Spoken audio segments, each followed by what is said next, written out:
All right, ladies and gentlemen, thank you so much for coming.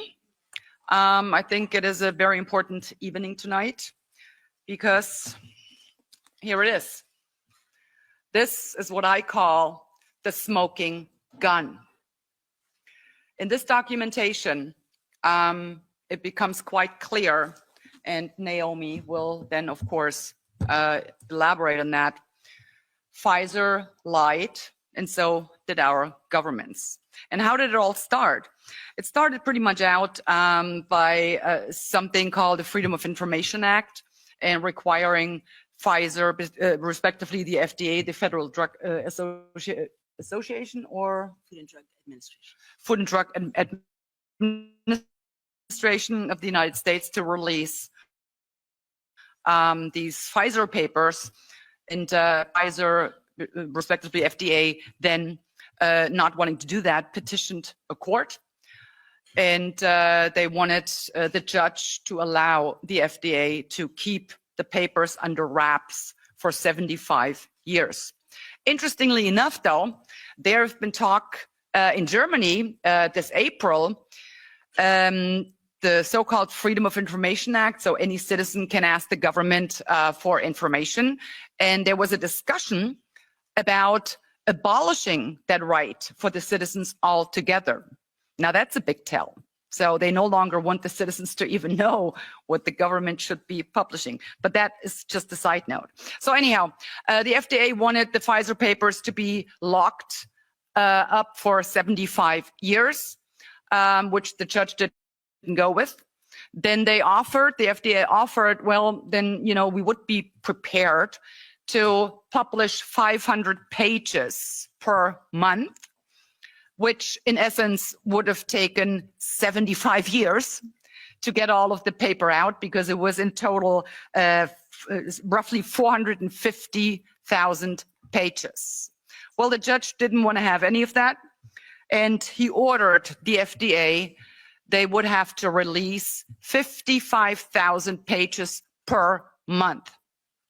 And there was over a period of, I think, like 1 year or 1.5 years. And then it was all there. And then our very honorable guest tonight, Dr. Naomi Wolf, your concern was that it would just be lost in history, as you said earlier, because there is no way that layman can sift through 450,000 pages of highly technical information. So what Naomi managed to do was to gather, how many? 2,000, 3,000? 3,500. 3,500 volunteers globally sifting through that information and putting all of the information together for everyone to see and everyone to read. Like I said, it is the smoking gun. We have the information. And I just remember today, and I actually looked it up, it was on July 25th of 2022. I made a public comment in an event like this, and I will read to you what I said 3 years ago. This mRNA campaign will go down in history as the biggest medical scandal ever. And moreover, it will go down as the biggest crime committed against humanity. Back then, anyone could have known if he wanted to know. All you had to do was go through the adverse event reports in the United States, and you would have found out that within the first 7 months of the rollout of the mRNA injection, there were 20 times more serious adverse effects, and there were 23 times more deaths reported than of all of the other vaccines combined ever since they have been rolled out in the 70s. I repeat, 7 months of mRNA injections, 20 times more serious side effects and 23 times more deaths reported than all of the other vaccines combined in a period of 30 years. This is the lie that people have been literally pushed down their throats. They have been threatened. They have been ostracized. They have been criminalized. I mean, you name it. That went on. So it was particularly interesting that I made this comment 3 years ago, and I read it in your book. In the very first pages, Naomi, you said the very same thing.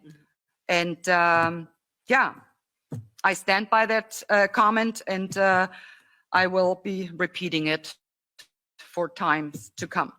So anyway, but you didn't come here to listen to my boring remarks here.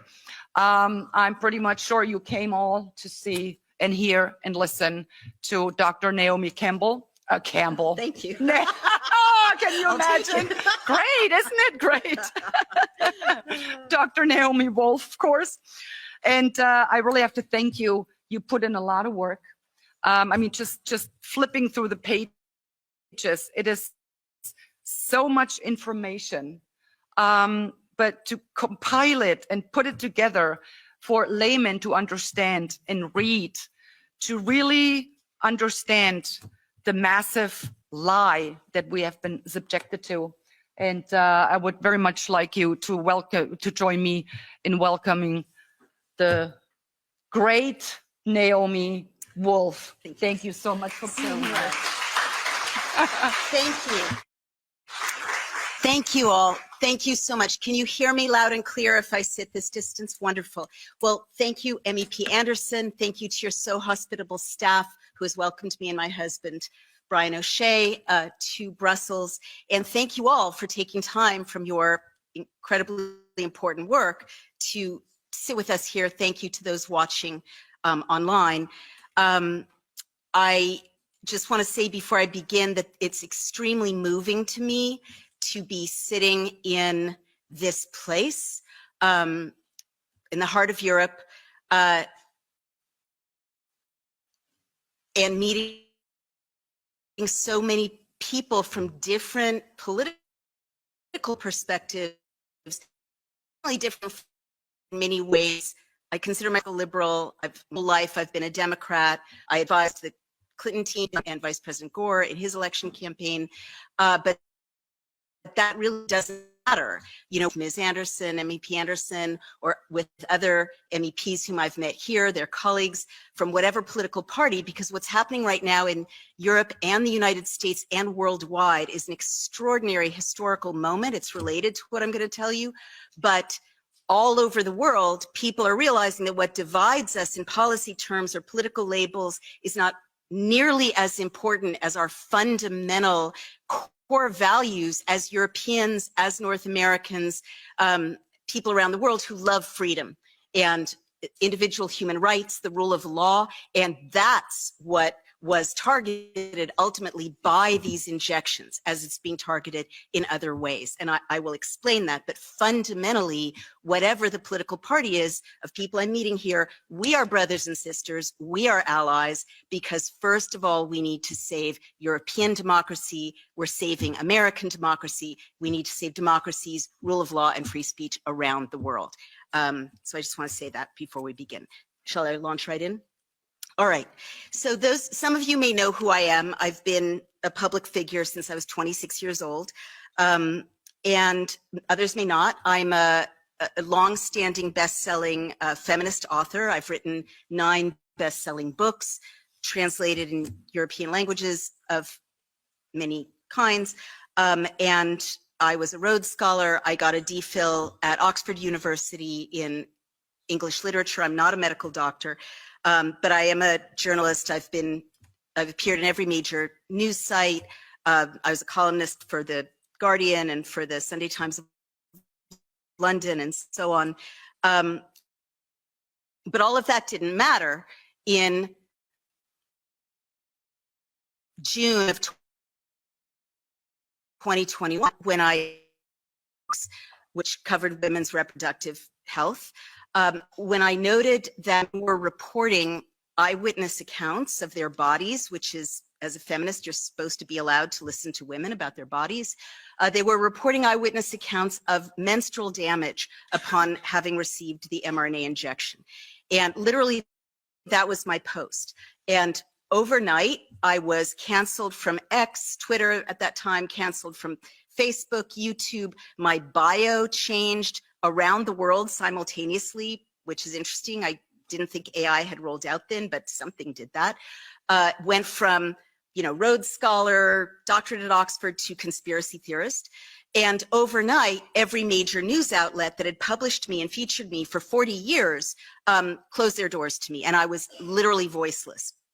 So that doesn't really matter what happened to me personally, except that a warning signal that women around the world were entitled to have received about their own bodies and reproductive health was intentionally silenced.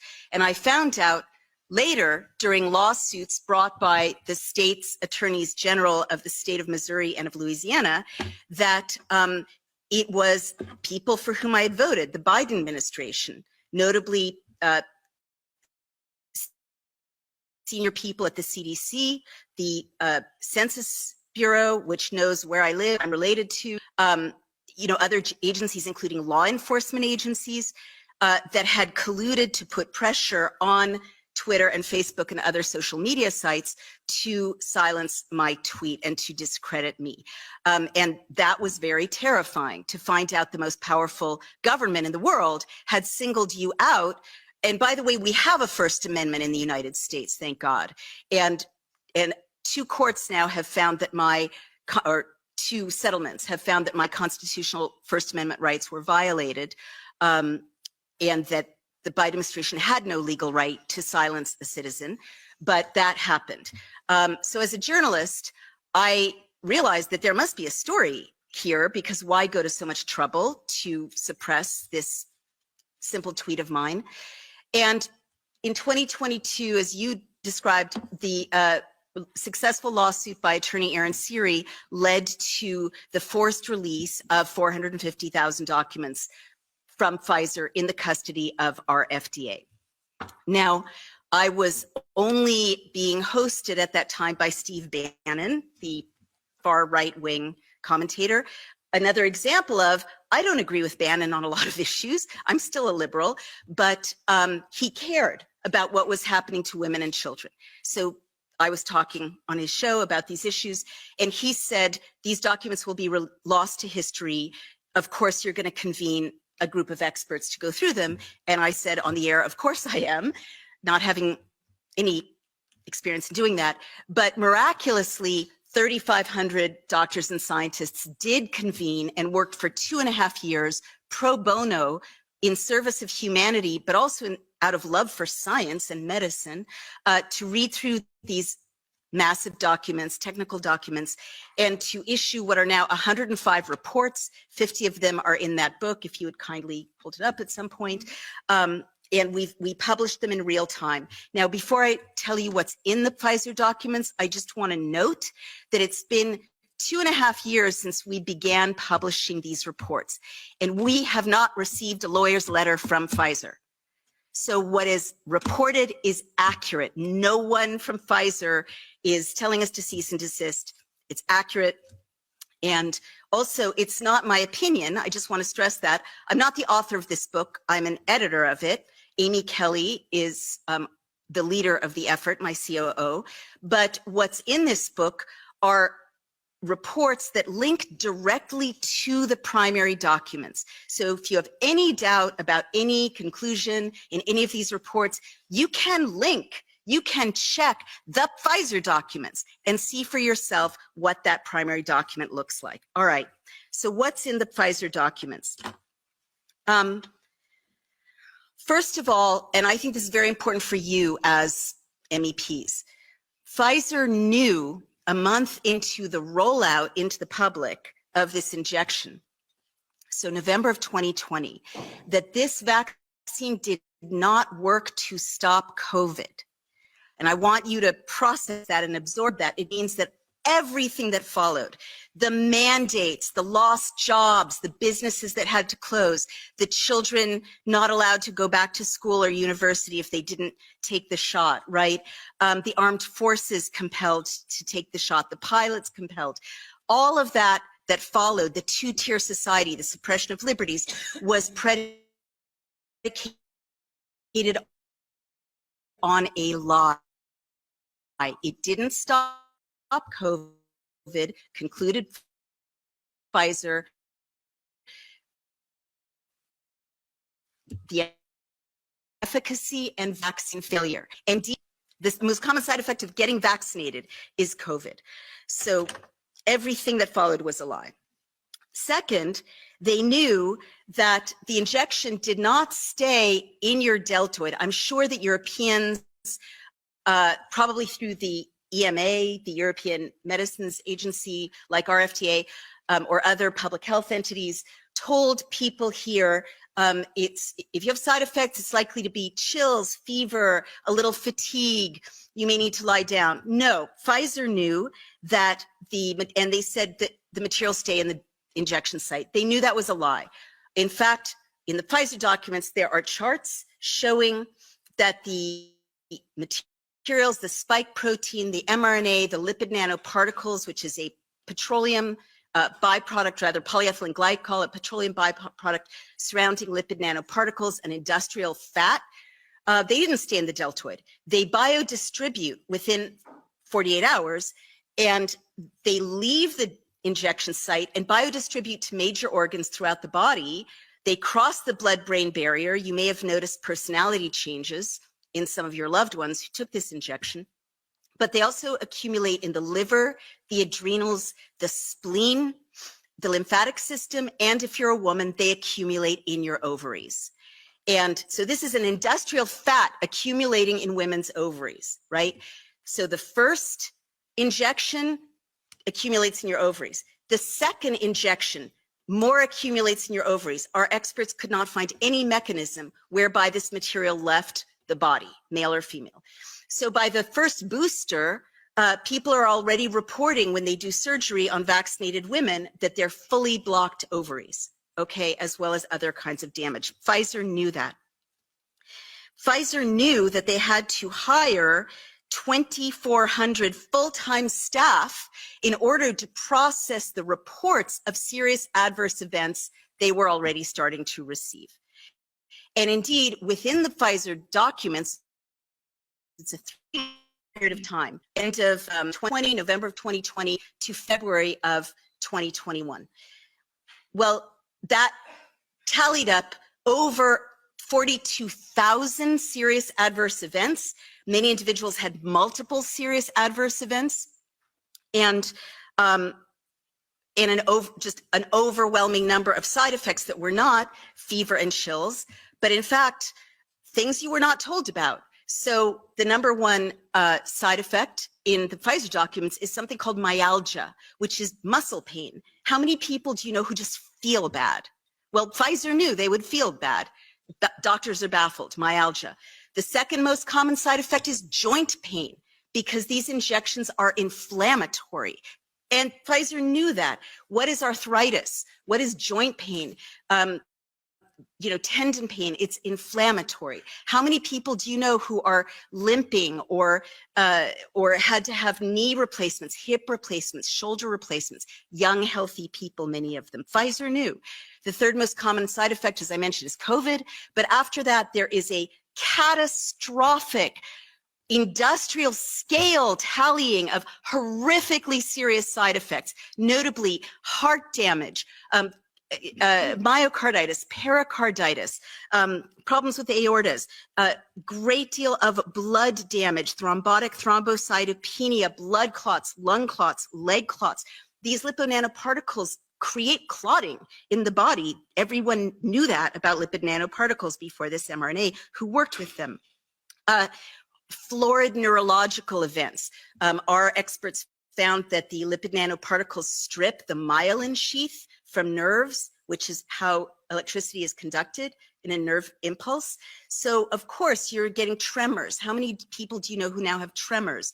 You're getting Guillain-Barré, You're getting dementias, epilepsy-type seizures, horrific neurological events, and also autoimmune disorders of all kinds, lupus-type disorders, because now we know these injections damage the immune system. Also things that would surprise you, a huge amount of eye damage, blindness, eye damage of all kinds. And in addition to all of these side effects, miscarriages, I'll get into the reproductive damage, 1,200 deaths in 3 months. And these are not statistically random people who happen to have died. They were old, they had prior conditions.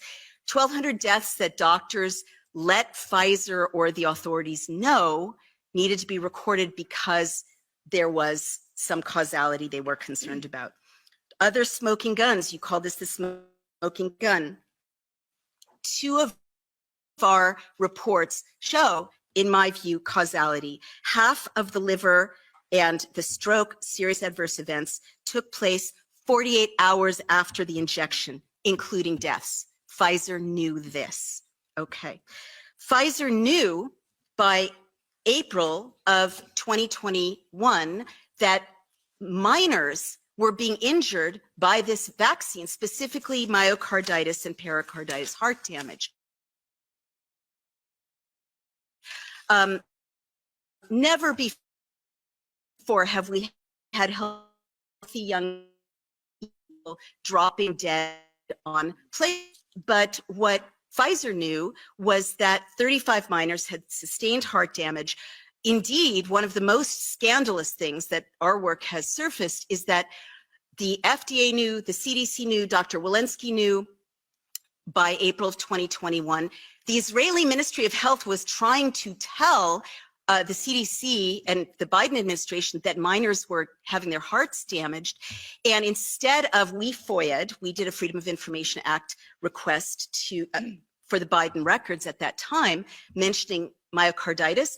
And we found that there was active conversation, including to POTUS, right, surfacing all the way up potentially to the White House, 15 White House staffers, Dr. Walensky, Dr. Fauci, the head of HHS, all on these communications where they were talking about myocarditis in minors following the shot. But instead of saying, we have to pull this, we have to tell the parents of America, and by extension the world, that they must save their children and young adults from this risk, they were deciding how to spin a cover-up, and they issued a 17-page document that even after the FOIA is completely redacted, which was a script that they used to spend the next 3 months of summer telling parents to get their minors injected. And indeed a big influencer TikTok campaign encouraging young adults and minors to get injected. And they knew that kids would sustain what is often deadly heart damage from these injections. They knew. And in fact, Senator Ron Johnson, now under this administration, is using our work to unredact those documents and to shine a light on that cover-up. He had hearings about it. Pfizer knew all of these things, but all these side effects, all this damage isn't the most shocking, surprising thing in the Pfizer documents. And I'll tell you what is. COVID is a respiratory infection. So you would expect a lot of information in Pfizer documents about lungs, about oxygen levels, about mucous membranes. No, there's almost nothing about respiratory issues in the Pfizer documents. What there is a 360-degree obsessive focus on ruining human reproduction. Sperm, ruining fallopian tubes, ruining ova, ruining placentas, ruining fetuses in utero, ruining the birth process, ruining lactation. That's what they were studying. That's what they were focused on. Why is that? Why did they take male and female rats, male vaccinated, female unvaccinated, mate them, sacrifice the rats, and examine the cells of their sex organs for a respiratory infection? Why is that? Overwhelmingly, the focus is on ruining human reproduction. So let me just give you some examples. they knew, as I mentioned, that it blocks the ovaries, which could contribute to the menstrual damage that I mentioned. But they also knew, as I mentioned, that the lipid nanoparticles, which are designed to cross every membrane in the body. What is a membrane? The placenta is a membrane. The lipid nanoparticles traverse the placenta of women who were told in my country to get this injection during their pregnancies, violating decades of knowledge about how to not hurt babies in utero, right? You don't give the pregnant woman anything. But women were told to inject this, traverses the placenta. It causes calcifications in the placenta, which prevent the baby from getting nutrients and oxygen. And in fact, in my country, midwives independently are reporting to me, leaking to me as a journalist. When you have multiple independent reports, there's a story there that babies are being born early because the placentas cannot grow normally. And people are nodding. They're seeing the same thing, no doubt, in Europe, or there are reports of it. The placentas are flat. They send me pictures, not normal, supplied with blood and oxygen. And so babies have to be delivered early. So standard. Well, it's not that easy to deliver a baby from a mother whose placenta has been impaired. Placentas are falling apart in the delivery process. What does that mean? It means women are hemorrhaging during childbirth or retaining part of the placenta, which is so dangerous. And so maternal fetal mortality, women dying in childbirth in the West, which had largely solved this deadly problem of the past and other parts of the world, is up by 40% since the injections. Pfizer knew. Pfizer knew that the lipid nanoparticles would go into the baby. And again, what's a membrane? They knew that the lipid nanoparticles would traverse the membrane around the testes of baby boys in utero, thus degrading the Leydig cells and Sertoli cells of baby boys of vaccinated moms. Even if the babies are not vaccinated, they're getting this from their moms. So what does that do? Sertoli cells and Leydig cells are the factories of masculinity. Hormones, they switch on the hormones of masculinity at adolescence, triggering what we think of as a traditional adult male development, deep voices, broad shoulders, body hair, facial hair, and as an adult, the ability to father a child successfully. Well, we don't even know if these baby boys in utero at adolescence will grow into normal fertile adult males, even if they're never vaccinated with this mRNA injection. But Pfizer knew they were damaging the testes of baby boys in utero. They knew they were damaging sperm.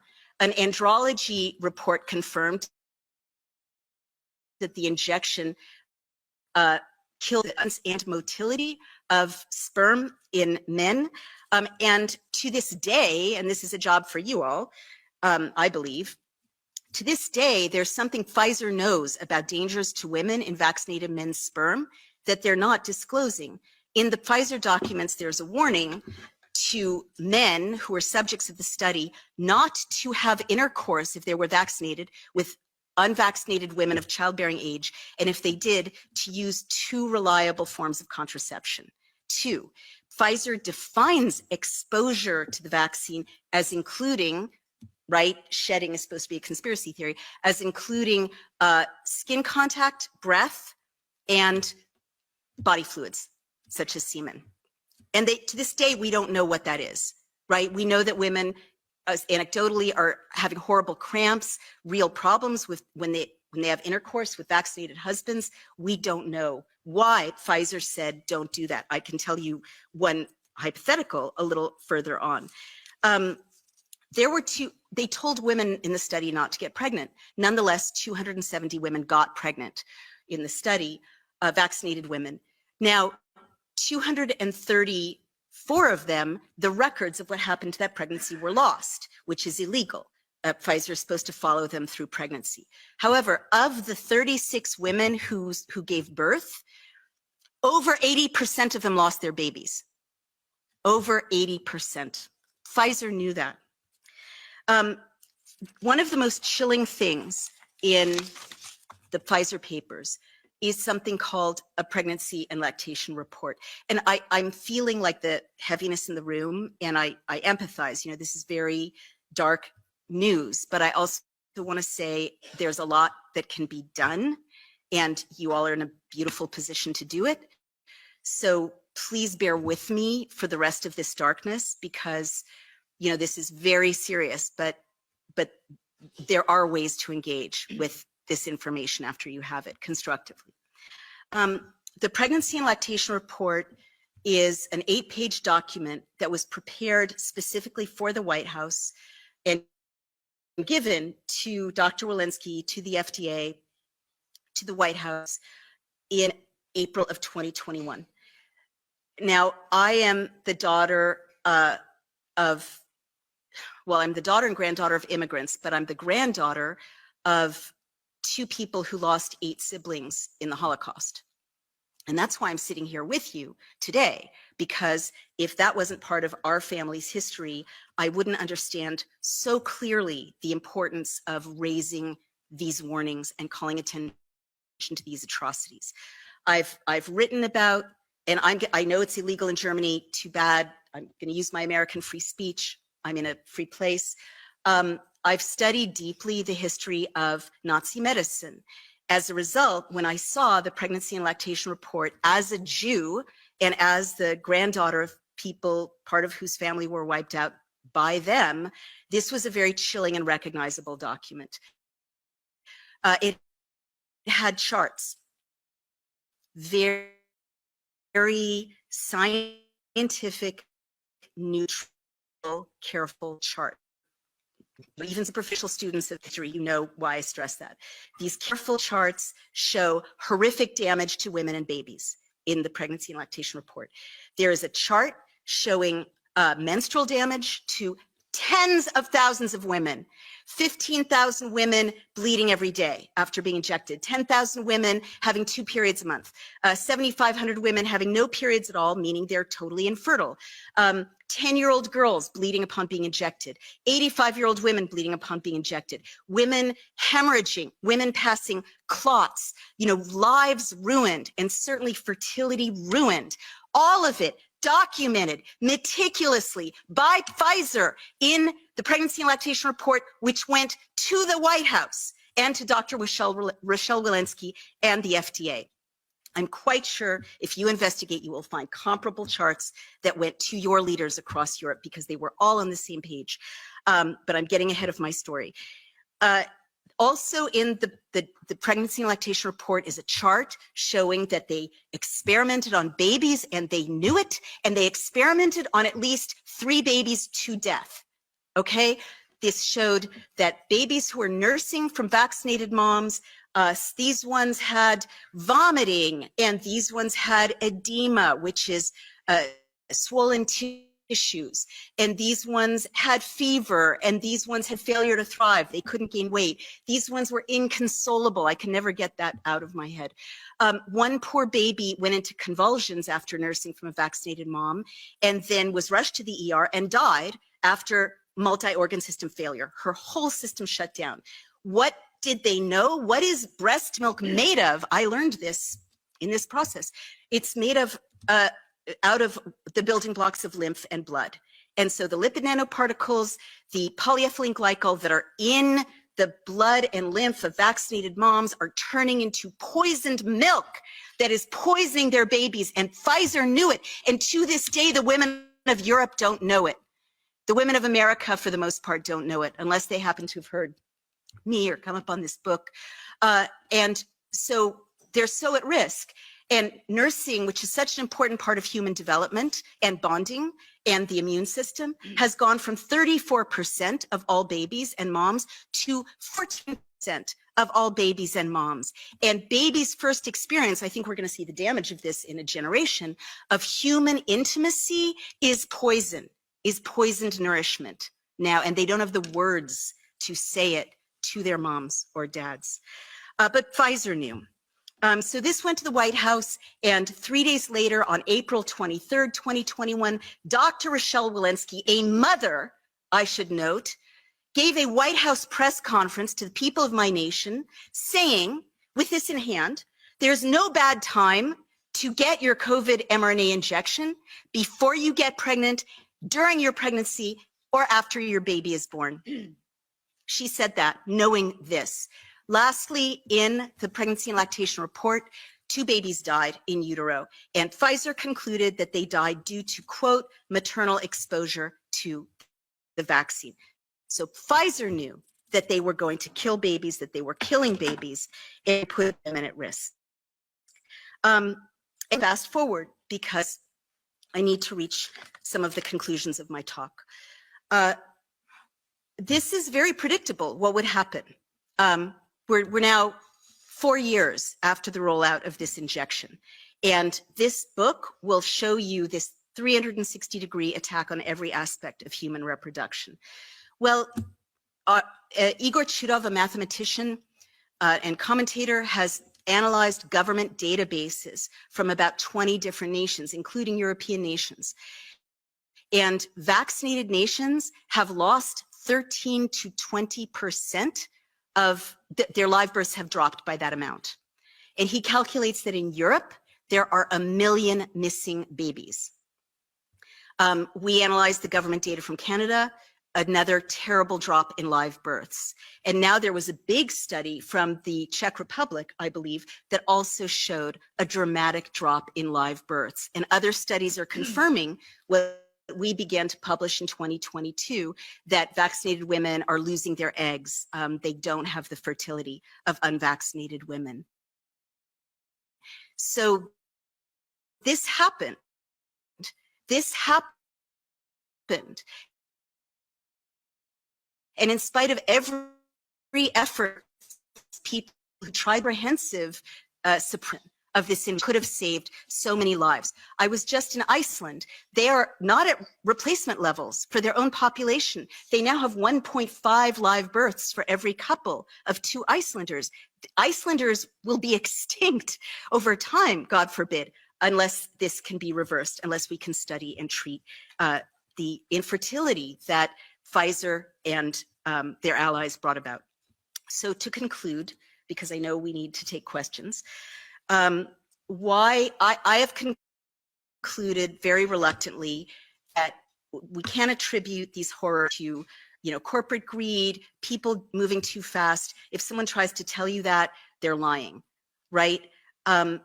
If it was corporate greed, then month 1 or month 2 of seeing these deaths and side effects, Pfizer would have pulled, and your authorities would have pulled, Britain's authorities would have pulled, Canada's, Australia's, this technology. But they didn't. And by the way, lipid nanoparticles have been known to damage human fertility since 2017, and they chose to use them anyway. No, you can't conclude that this is an accident. You have to conclude, since year after year after year unfolded, knowing this damage, that Pfizer knew, your elected officials knew, your public health authorities knew. This is my speculation. I await an investigation. Our public health authorities knew, our elected officials knew, the FDA knew. There was collusion at the highest levels to make this happen. I'd love for it to be an accident or corporate greed, but it isn't. It is a mass murder. And again, I say this deeply knowingly, as a Jew, as the granddaughter of Rosa and Joseph Wolf and all of their lost brothers and sisters. This is the greatest crime against humanity in recorded history, just numerically, because billions of people have been injected with this. So I will end by telling you why I believe it's a bioweapon, and that it was deployed, in effect, to reduce Western populations and influence. Number one piece of evidence is research I did that found that in 2021, there's an SEC filing, the Securities and Exchange Commission in my country, which is BioNTech, which is the subsidiary of Pfizer that produced this mRNA injection. And it is a memorandum of understanding, meaning an agreement, a legal agreement, that shows a partnership between BioNTech, which we're told is a German company, but it's not a German company, it's a German-Chinese company, because the partnership is with the Chinese Communist Party. The partnership is with Fosun Pharmaceuticals, which is one of the biggest pharma companies in China, and you all know, in any major company in China, is departments. Most of them create 1 billion doses of this injection for internal consumption. They use a different injection in China. They manufactured 1 billion doses to Western Europe and North America. And in the SEC filing, it specifies that the IP, intellectual property of the injection, is to be transferred. It doesn't say to a Chinese individual. It doesn't say to a Chinese company. It says to China. So since 2021, if you're taking an intervention that was formulated, manufactured, packaged, distributed by people who have stated that they want to be the world's hegemon by 2049, 100 years after the independence or the establishment of Chinese communist rule, and who have made war on the West in many other ways. And I don't think they're working alone. I think, you know, there's alliances at levels that we can discuss, but just from my knowledge that our enemies are making this injection. Also, the deployment, again, isn't random. There are 11 manufacturing plants in Western Europe, 14 now in North America. But the side effects are not random. And again, to me as a journalist, rather than as a doctor, this is very important evidence. Of the almost 43,000 serious adverse events in the Pfizer papers, they're not randomly distributed around the world. They're localized in Western democracies. And not only that, but this really caught my attention as a political consultant. The greatest number of serious adverse events are in the countries with the most influence in Western democracies. So over 42,000 in the United States, and then after tranches of serious adverse events in European countries in descending of political importance and population importance. So Germany, France, Britain, Italy, Spain, Greece, in that order. And then all the rest of the world, the other 52 countries of the world combined amount to about 7,000 adverse events. And what I want to tell you is that it's very easy to target the lethality or the damage of these injections by manipulating things as simple as serious damaging particles as Pfizer, but Pfizer has more DNA contamination, as it's been discovered, or by manipulating things as simple as temperature. You remember that it was supposed to be, this material is supposed to be kept very, very cold, and then you stopped hearing about that. The materials coalesce at room temperature and at warmer temperatures. So I can't pursue that, right? This is beyond what's in the Pfizer papers. As a journalist, in spite of being called a conspiracy theorist worldwide, I do what I've always done, which is I stick to the facts. I don't go beyond what the evidence provides. But that evidence, to me, requires investigation. How do you take something that easily is manipulated to target populations, and you have these terrible losses and damage and infertility in Western nations? So I'll stop there. We can talk about what I think it means that other plot being mandated, but I will note, if I have a minute to conclude, that if you look with this analysis at who got mandated, certainly in my country, but I believe throughout Western Europe, but in my country, who got mandated? It was people, and you have a right to subpoena them, you have a right to see them, so what's preventing Europeans from seeing what's in those texts? Let me answer that. That would be our despicable Ursla von der Leyen, who is corrupt to the very core of her being. She simply refuses to give out those texts. She has been admonished by so many authorities, whether it was the ombudswoman or whoever it was, parliament. Now there's even a court ruling telling her that she was in violation of the EU treaties by refusing to share those texts. And unfortunately, in the texts probably don't even exist anymore.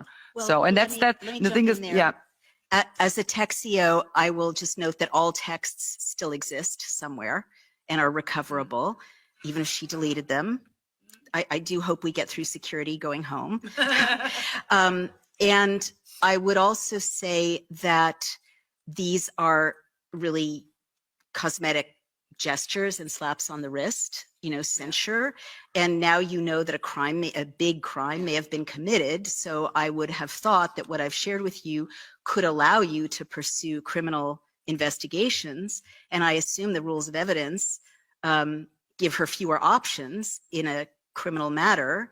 But those may be evidence of a very major crime. yeah. Okay, anyway, yes, please. Thank you very much. Obviously, echoing my colleagues in welcoming you here and for your interesting contribution and all the work you've done. And to add to what Christine was saying, I was pregnant twice during the time that vaccines were pushed on us. And the audacity they had to tell us that if you contracted COVID, you ran the risk to have a stillbirth or a miscarriage. But if you had the vaccine, you would be safe, is unbelievable, knowing what you know now. And I mean, I'm ashamed to say that I had 2 shots, and hindsight is 2020. Unfortunately, I wish I knew then what I know now, or maybe listen to Christine more carefully back then would have been helpful. But the sad part is we would only know in about 10 to 15 years time what will happen to our children or what we have done to them while we were pregnant. And then the audacity for them, knowing what it did to fertility and knowing what it did to babies, to have the vaccine, to then say, no, it's not the vaccine that would cause it, but actually contracting COVID, that to me is astonishing. That being said, I was wondering whether you know of any studies that are being conducted now to determine what the side effects of COVID have been thus far, because what you've elaborated on here today, it was what Pfizer already knew, but there must be so many more tales. I mean, the things that you mentioned in articles that I've read, things that I recognize in myself, eyesight problems, acute joint pain that came out of nowhere and then just disappeared again. I mean, there must be countless stories that are being attributed to something else, but that is actually vaccine damage. And are you involved in any of those studies or research? Is there anything on a big scale being done to see what damage has actually been caused to our populations, apart from the birth rates, which is very easily measurable in Europe and the West?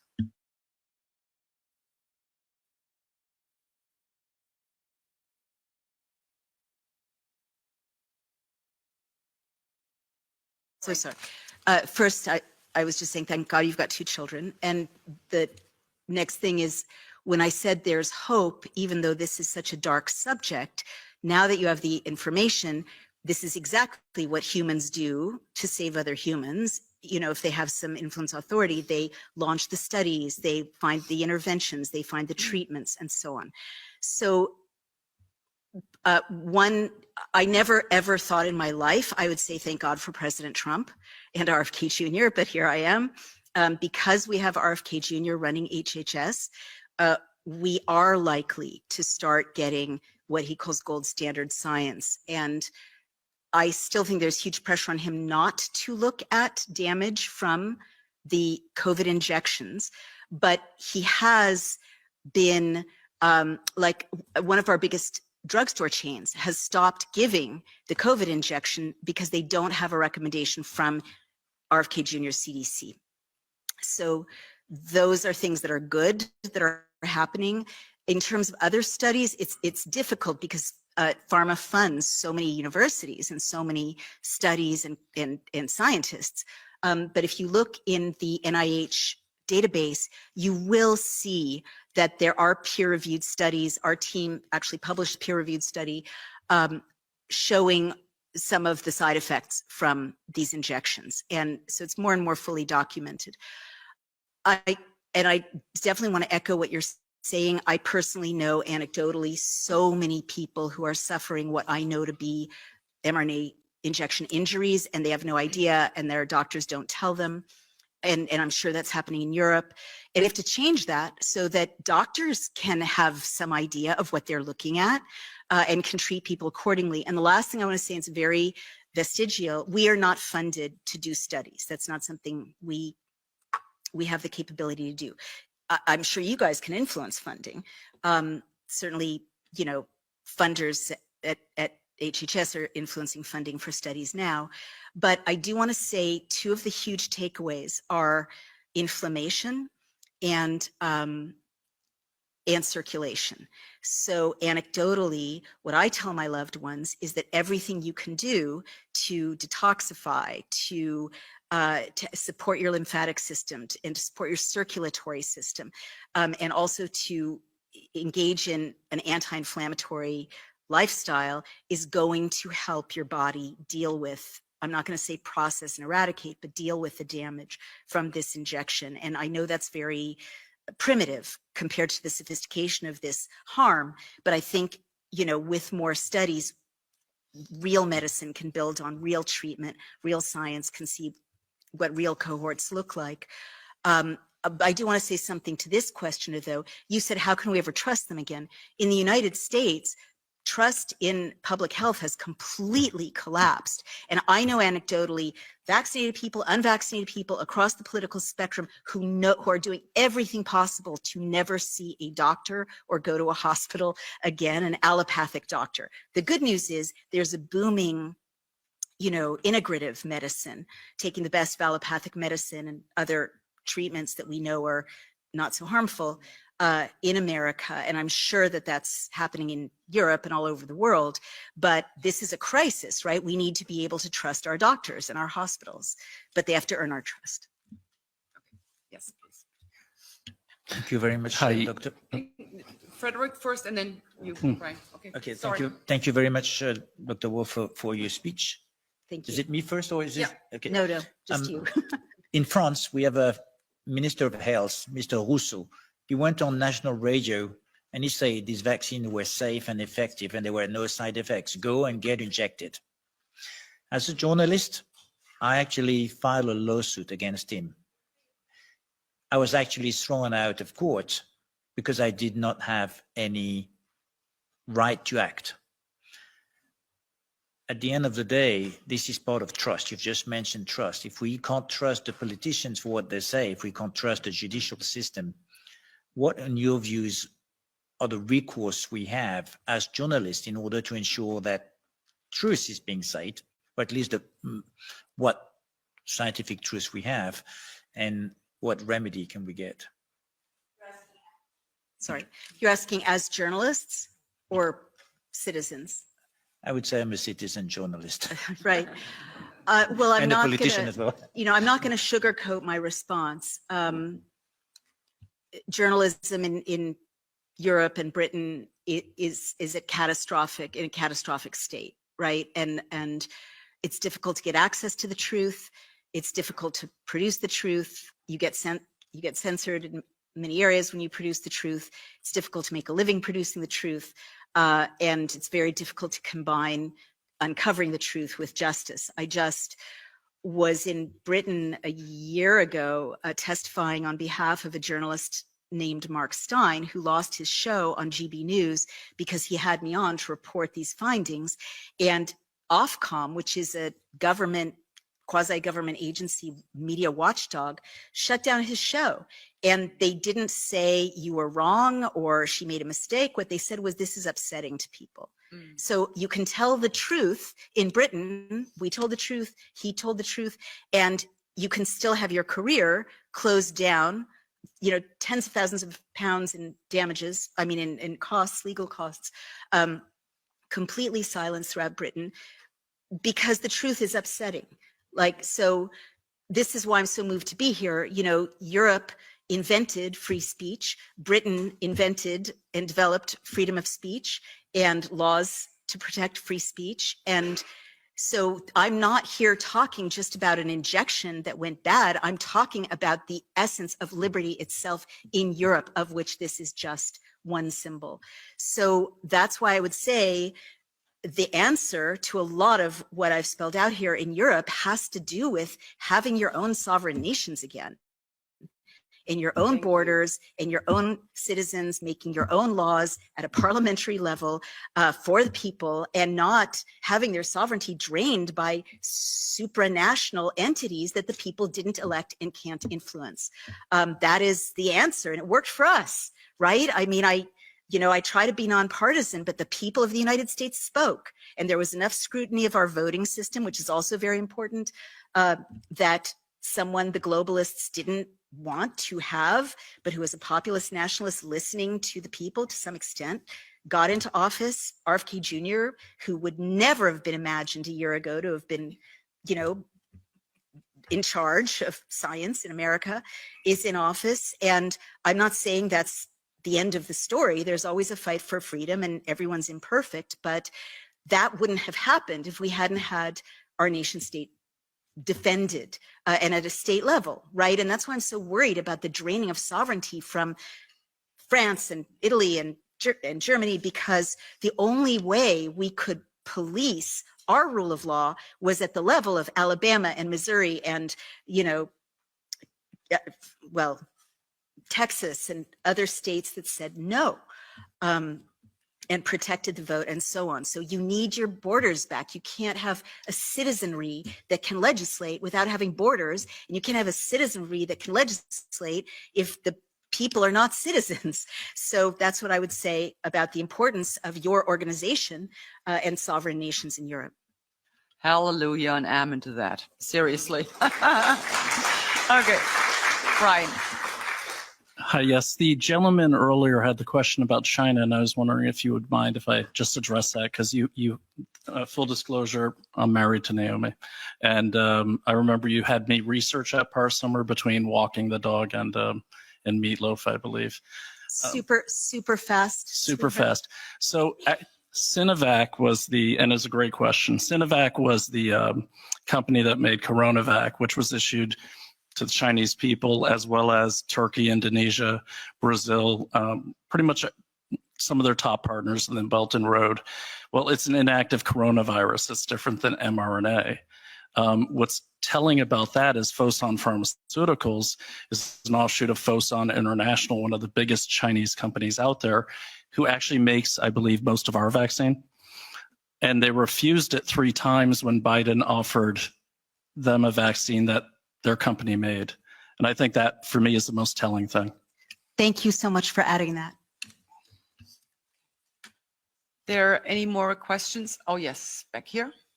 And may I make a suggestion? I don't know, what time do we have to leave the room? Okay. Oh, yeah, then we have some at the latest. Okay, please go ahead. Thank you for giving all this insightful information and personal risks you've had to take to do all this. Thank you. And I wanted to ask you if you could give us further information maybe on how the vaccine links to dementia, because a lot of older people, maybe even those in our families, for example, my grandmother, have suffered in dementia from dementia ever since taking the COVID vaccine. I'm so sorry. And thank you for bringing that up. I know one of the most disturbing things, everyone can hear me, right? Yeah. One of the most disturbing things sort of emotionally for many people is personality changes that can arise in loved ones. And there's enough anecdotal evidence. I mean, this is one of those things that requires a lot of study, but it tends to fall into categories of very binary thinking. People are no longer capable of nuanced thinking or shades of gray kind of critical thinking, and also impulse control problems. People get very enraged, road rage, accidents, fights, a lack of regulation, emotional regulation, and dementias, as you mentioned. So now we know the mechanism for that, or at least some of the mechanisms. There's always more to find out, right? But we know, as I mentioned, that the lipid nanoparticles traverse the blood-brain barrier. And indeed, lipid nanoparticles were developed and understood to traverse the blood-brain barrier. They were initially used 10 years ago to bring medicine to people with brain tumors because those people were so far gone and had so little chance of living that the risks of the lipid nanoparticles in their system was defensible because they were going to die of a brain tumor. But it was known that this material goes into your brain. Now, what it does, and a book by Dr. Michael Nels called The Indoctrinated Brain is a really important book. He's a German neuroscientist. He points out that the combination of propaganda, repetition of messages while people are in a state of fear actually damages and rewires the brain.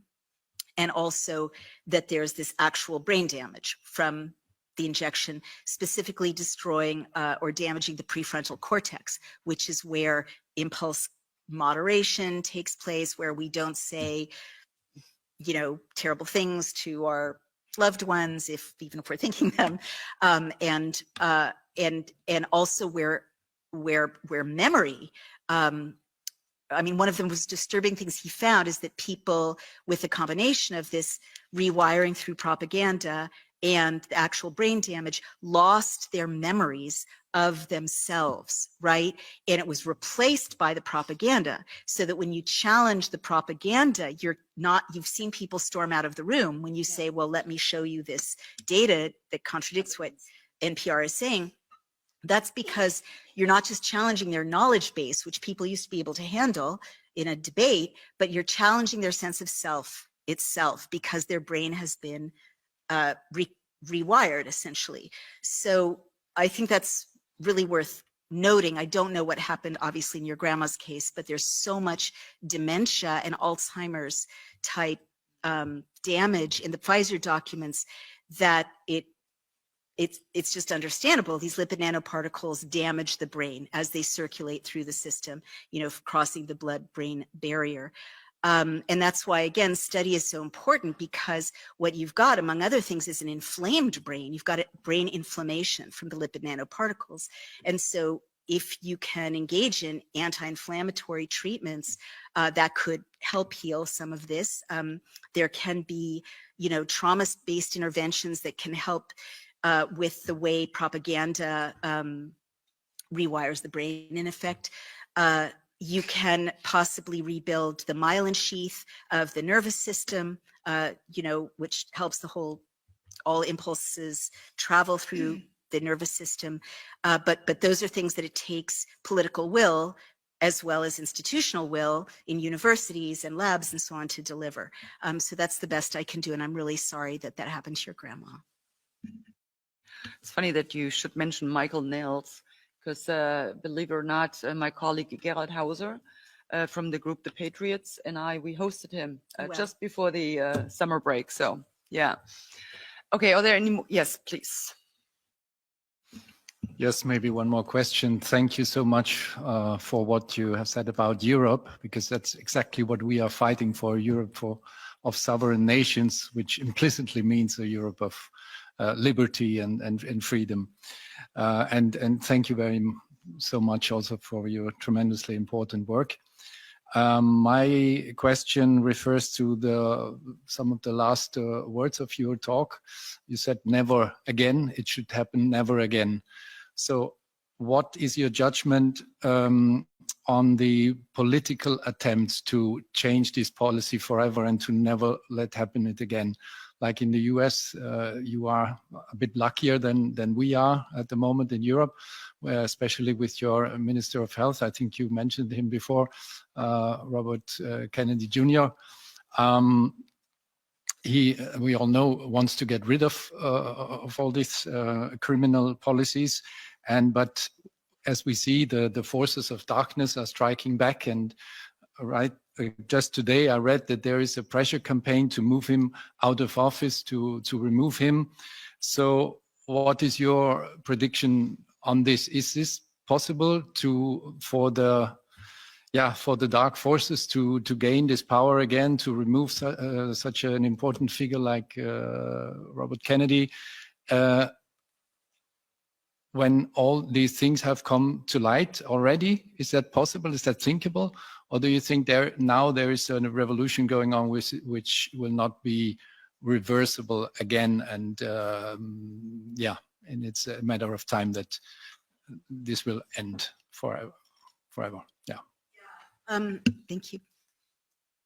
So what I would say is it depends on the American people if the forces of darkness prevail, just like it depends on the people of Europe if the forces of darkness prevail here. And what I mean is, and this definitely comes from my life as a White House spouse back in the Clinton era, and also as a political consultant to the Clinton team and to the vice president at that time, Al Gore. Even though it was some decades ago, the pressures remain the same for any administration. You can have the best administration in the world, and the pharmaceutical lobby is so powerful in the United States. They pay, they fund the left and the right. They fund senators and congresspeople in the Republican Party and in the Democratic Party. I mean, Bernie Sanders, who is a Marxist, gets so much money from the pharmaceutical lobby. So it is going to always be a fight. And just getting people elected doesn't solve the problem, right? The campaign is day by day, as you all know. But what I would say is that President Trump and Vice President Kennedy have taken on very, very, very dangerous and powerful forces, and all politics is compromise. So, Kennedy hasn't withdrawn the COVID vaccine from the market. That's what I want. That's what I push for. That hasn't happened yet. But what he's doing is very smart politics of, getting rid of many corrupt people within the CDC, working where he can. But what I would say about our system is Kennedy and President Trump and whoever comes after President Trump are only as powerful as their constituents are active. And if their constituents are not active and holding their feet to the fire, organizing, voting in midterms, voting in elections, bringing voters to the polls, putting signs on their lawns and so on, you're just going to have the same group of lobbyists that surround you here. They're the same people who surround people in Washington, take over the agenda. And so it really depends on the people. That's why I'm so preoccupied with getting laws into everyone's phone so they can see what's happening and lobby. Now, you all have a very serious problem here, which is it's very difficult for people in Europe to lobby, right? Lobbyists can lobby, but the people, it's very difficult to find out what laws are even being debated. In European parliaments, let alone in this parliament, it's very difficult, if not impossible, to intervene. It's hard to share those laws. It's hard to search for them deliberately. They're made opaque deliberately. I've looked at a lot of databases. Yours are so bad, and as a result, the forces of darkness there's no leverage point, right? Unless it comes from an awakening of the people here, as I said before, organizing and getting their borders and their parliaments back. So that's just my answer to, I'll never forget what Vice President Gore said to voters. He said, if you want a good bill passed, I can't do it for you. You've got to make me, make me, organize, force my hand, put pressure on me. And I never forgot that, because the people who are sitting at the table in Washington, as in Brussels, are the special interests. They're the ones who are drafting the bills. They're the ones who are putting the clauses in the bills. They're the ones who are putting their friends' interests in the clauses in the bills. I'm guessing that's true in Brussels as it's true in Washington. And the only antidote for that is for the people to be empowered through knowing the laws, sharing the laws, being able to call your a real chief of staff and have a real meeting with a real parliamentarian, and returning the power of the parliament to the people of sovereign nations. So I'm sorry to repeat myself, but that I've looked so closely at this since 2007, when I wrote a book about how democracies die and tyrannies establish themselves. And that is literally the only solution. So the people of Europe have to peacefully rise up and take their rights and laws back.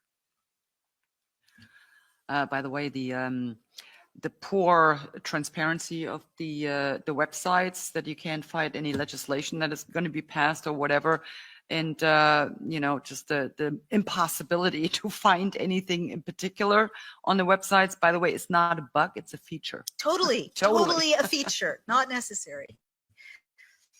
Okay, are there any more questions? Okay, that doesn't seem to be the case. So then all that's left for me is to thank you for really bringing it to a point what we are facing. And I mean, I've been saying that for years now. Is yes, our democracies are under attack, and I never tired to specifically speak about the Western democracies. You just added one more point to that list. I wasn't even aware of the fact that the mRNA injections were deployed pretty much in a specific kind of fashion, so they would cause specific side effects in these countries and others in that country. But it just pretty much is just another piece of the puzzle that we're putting together. I've been talking about that this whole COVID madness, it was a test balloon. They needed to get the Western democracies ready to pretty much abolish freedom, democracy, and the rule of law, to undermine our constitutions, to turn privileges, fundamental rights into privileges that, the government can grant or withhold depending on how you behave. So we're seeing erosions of constitutional rights. We are seeing infringements, not only infringements, pretty much the abolishment of free speech. And as you mentioned, had there been free speech, they would have never been able to cause that much damage via the lockdowns and the mRNA injections. And to sum it all up, once we had the COVID committee in this house, the title of it was Lessons Learned from COVID. And in the beginning, I was like, oh, wow, they really want to look into where they went wrong and what mistakes they made. No, that's not exactly what they were trying to achieve with that. What they were trying to figure out is, where did we fail to get the people to simply do what they were told? And believe me, they found out during that COVID committee. In the final report, they repeated every single lie, every single one, despite all the evidence, despite everything that was known up until that point. They ignored it completely. The people that were, trying to shed light on things, we were openly mocked, we were laughed at, we were ridiculed, and they actually continue to do that to this day. So now we're sitting in the committee, Stunt Committee, and whenever we bring up the adverse events of the mRNA injections, they openly laugh at us. And so they're determined to destroy our freedom, democracy, and the rule of law. And I can only tell the people, you need to wisen up and you need to take charge of your democracy. Because it's your democracy, by the way. They all call it our democracy, but that's not the democracy that you actually would want. So take charge of your democracies, get involved, and don't let them run all over you, and don't let them lie to you anymore. Take charge, because truth be told, you are their bosses. It's not the other way around. And some of them, or most of them, they keep forgetting that. But that's pretty much everything for me. Once again, thank you so much for coming here. It was very enlightening. It's very interesting. We have some information now. So I'm looking forward to the next Stunt Committee. They're going to have fun. And thank you so much for coming out. And I do have a little present for you. So we figured flowers would probably not be appropriate going back on a plane, but we got you some Belgian chocolates. That's so wonderful. And, how did you know I wanted that? Enjoy. Thank you so much. Enjoy. And thank you so much. Thank you so much. Thank you all so much. What an honor to have been with you. Thank you. What a beautiful gift. Thank you so much. Shall I just get off the stage?